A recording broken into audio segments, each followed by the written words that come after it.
कहीं एक बंदा था जो पार्किंग में आया और गाड़ी के पीछे कुछ करने लगा, तो मुझे लगा पता नहीं क्या कर रहा है, मैं देखूं ज़रा। मैं उसको देख ही रहा था कि मुझे समझ में आ गया कि ये नीचे से कुछ उठा रहा है, और जो वो उठा रहा है वो रोटी है।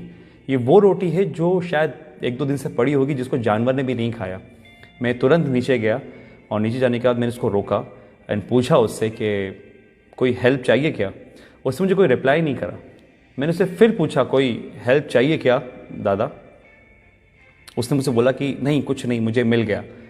तो उसके हाथ में जो रोटी थी वो बिखर रही थी। मैं सिरे से बता रहा हूँ मैं आपको कि वो 2-3 दिन से पुरानी रोटी होगी कम से कम, मतलब जिसको जानवर ने भी नहीं खाई। वो इतना मजबूर था कि उसको खाने को तैयार था, लेकिन मांगने को तैयार नहीं था। उसने मुझसे कुछ नहीं मांगा। स्टिल मैंने उसको फोर्स करा और मैंने पूछा कि क्या मैं आपकी थोड़ी मदद कर दूँ। उसने चुपचाप से सर हिलाया और मैंने उसको कुछ पैसे दिए। पैसे लेने के बाद उसने मुझे पैसे रिटर्न करने की कोशिश करी। उसने कहा था नहीं मुझे इतने पैसे नहीं चाहिए, 5-10 रुपये बहुत हैं। एंड मुझे समझ नहीं आया। मैं बोला कि ठीक है आप रख लिया, आपके आगे काम आएंगे। बट उसने मुझसे वो पैसे लेने से मना करा। तभी मैंने उसको समझा कर वो पैसे दिए, और फिर वहाँ से मेरे दिमाग में कुछ चीज़ें आई जो मैं आपके सामने शेयर करना चाहता हूँ। कि बात यह है कि वो आदमी बेकारी नहीं था, पहले कुछ काम करता होगा जिसकी वजह से उसका काम छूट गया है, और उसको मांगने में शर्म आई थी या जो भी हुआ वॉट एवर।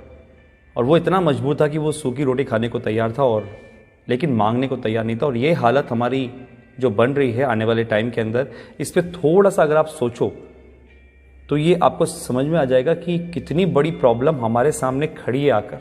ये बात तो हो गई मौजूदा हालात की कि आदमी किस हद तक चला गया है। अब मैं इस कहानी को थोड़ा सा और आगे ले जाता हूँ।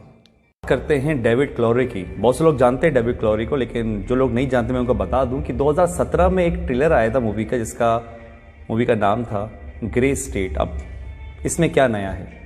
नया ये था कि जब ये मूवी रिलीज़ होने वाली थी उसके कुछ टाइम पहले ही डेविड क्लोरी को उसकी वाइफ और उसके बच्चे के साथ गोली मार दी गई। रीज़न रहा होगा कि एक डायरेक्टर को उसकी बेटी और वाइफ के साथ मार दिया जाता है मूवी के रिलीज़ होने से पहले, और वो मूवी नहीं बनती है। ऐसा क्या दिखाना चाहते थे डेविड उस मूवी के अंदर जो 2017 में आनी थी? लेकिन उसका ट्रेलर ज़रूर आया था, और उस ट्रेलर के अंदर ऐसा कुछ दिखाया ज़रूर था जिसमें बताया गया था कि आने वाले टाइम के अंदर लोग एक दूसरे के पास जाने से थोड़ा डरेंगे, यानी कि सोशल डिस्टेंसिंग मेंटेन करेंगे। लोगों को एक घर में कैद कर दिया जाएगा, यानी कि लॉकडाउन होगा। ट्रांसपोर्ट सारी चीज़ें बंद कर दी जाएंगी, और कैश बिल्कुल नहीं होगा। उनके बॉडी में एक चिप इंसर्ट की जाएगी, जो जितने भी ट्रांजैक्शंस होंगे वो सब उस चिप से होंगे। ये तो सिर्फ एक ट्रेलर था जिसमें बताया गया था। बताना तो कुछ और चाहते थे, लेकिन उससे पहले ये मूवी और वो दोनों ही ख़त्म हो गए। 2017 में ही बिल गेट्स ने बोला था कि एक महामारी आने वाली है जिसके लिए हमें तैयार रहना चाहिए। और ठीक 18 अक्टूबर 2019 को बिल गेट्स ने एक मीटिंग में बोला कि अब जो वॉर होगी कंट्रीज़ के बीच में वो मशीन से नहीं होगी, वायरस से होगी। और अभी आप जानते हैं बिल गेट्स को लेके क्या कंट्रोवर्सी चल रही है। आपको लग रहा होगा कि दो वीडियो का आपस में क्या कनेक्शन है। कुछ लोग समझ रहे होंगे, कुछ लोगों को समझ में नहीं आ रहा होगा। तो यहाँ पर एक यू टर्न आता है और मैं आपको ले जाता हूँ 1980 में। 1980 के अंदर एक ऑर्गेनाइजेशन बनी जिसका मेन मकसद था इस पूरी दुनिया में एक पावर होना, यानी कि पूरी दुनिया को एक पावर चलाना। और उस पावर को उन्होंने नाम दिया था न्यू वर्ल्ड ऑर्डर। ऑर्गेनाइजेशन में ज़्यादा लोग नहीं थे, कोई सीक्रेट 100-150 लोग होंगे।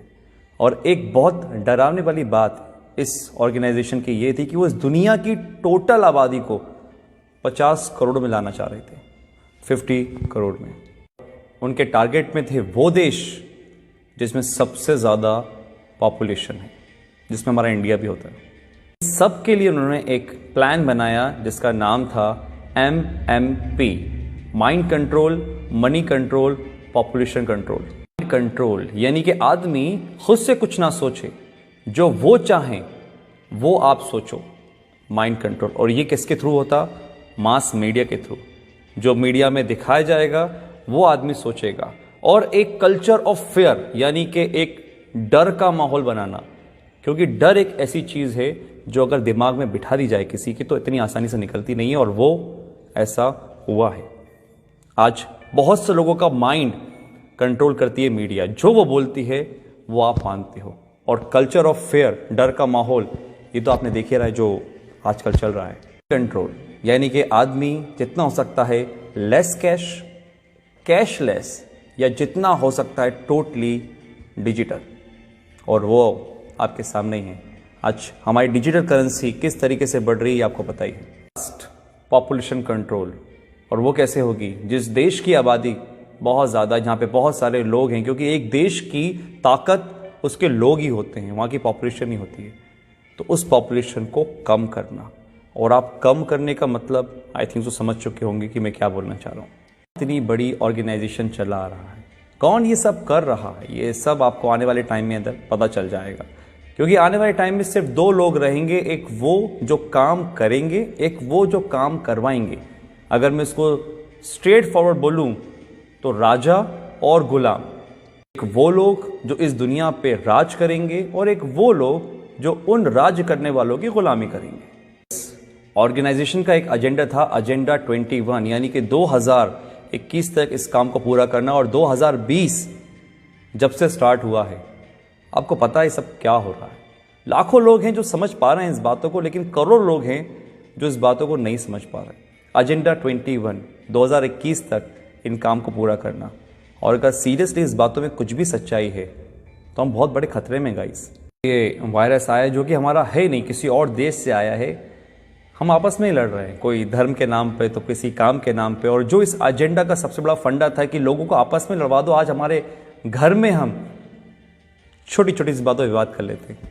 आज अगर हम घर से बाहर निकलते हैं तो हमारे घर वाले इस चीज़ के लिए प्रोटेस्ट करते हैं कि भैया घर से बाहर नहीं निकलो, बाहर जाओगे तो मर जाओगे। ये दिमाग में हमारे किसने भरा? कौन कंट्रोल कर रहा है हमारे दिमाग को? आप खुद समझदार हैं। बहुत से लोग बोलेंगे कि यार ये तो कुछ कहानी जैसी लग रही है, तो कहानी सही, क्योंकि जो अभी मौजूदा हालात हैं कोरोना से लेकर, ये भी कोई फिल्म की स्टोरी से कम नहीं है, जो बढ़िया से स्क्रिप्ट करी गई है और बहुत अच्छी तरीके से प्ले हो रही है। मैं आता हूँ अपनी पुरानी वाली बात पर कि जो सुबह मेरे साथ इंसिडेंट हुआ कि एक मध्य वर्ग का आदमी जो लोअर मिडिल क्लास है, जो शायद कुछ भी काम करके काम चला रहा था, वो मांगने को नहीं तैयार है। वो 3 दिन पुरानी रोटी खा लेकर छुप कर उठाकर, लेकिन वो मुझसे पैसे लेने को तैयार नहीं था। मैंने फोर्सफुली उसको पैसे लिए थे। ये हालात है। तो एक मैसेज तो ये है कि अगर आपके आसपास कोई देखे जो हो सकता है मजबूर हो, लेकिन शर्म के मारे नहीं मांग पा रहा हो, तो उसकी आप ज़रूर मदद करिएगा। इतना तो हम लोग अंदाज़ा लगा लेते हैं कि कौन परेशान है कौन नहीं। दूसरी बात, अगर ये बात सही है कि जो 1980 में एक एजेंडा चला, एजेंडा 21, डर का बिजनेस, अगर ये सही है तो गाइस आप लोग समझिए, संदीप महेश्वरी, मिस्टर रॉय चौधरी, ऐसे बहुत से लोग हैं, बड़े बड़े डॉक्टर्स हैं जो आपको समझाने की कोशिश कर रहे हैं कि इसका मॉर्टेलिटी रेट बहुत कम है, 0.01%। 1000 में से एक इंसान मर रहा है, तो फिर किस बात का इतना हाहाकार मचा हुआ है? जस्ट बिकॉज ऑफ, क्योंकि हम जो न्यूज़ देखते हैं वो मीडिया से आ रही है। बात वही है, हमारे दिमाग को कंट्रोल करा जा रहा है, हमारे पैसों को कंट्रोल करा जा रहा है। आज हमारे पास इतनी आज़ादी नहीं है कि हम खुद का काम कर सकें। किसी के कहने पे हम दुकान खोलते हैं, किसी के कहने पे हम दुकान नहीं खोलते। ये हक हमसे छीन लिया गया है, पैसा कमाने का हमसे छीन लिया गया है। हम खुद से आज कुछ नहीं कर सकते। ये कहीं वो एजेंडा 21 तो नहीं? अगर है तो आज डर छोड़िए, अपनी इम्यूनिटी पे काम करिए, दिमाग लगाइए, लॉजिक समझिए। मीडिया क्या बोलती है वो नहीं, आप ये समझिए कि दूसरे जो लोग, लाखों लोग समझ रहे हैं लॉजिकल बात को, उसको पकड़िए, ठंडे दिमाग से सोचिए और फिर फैसला कीजिए कि आपको क्या करना है।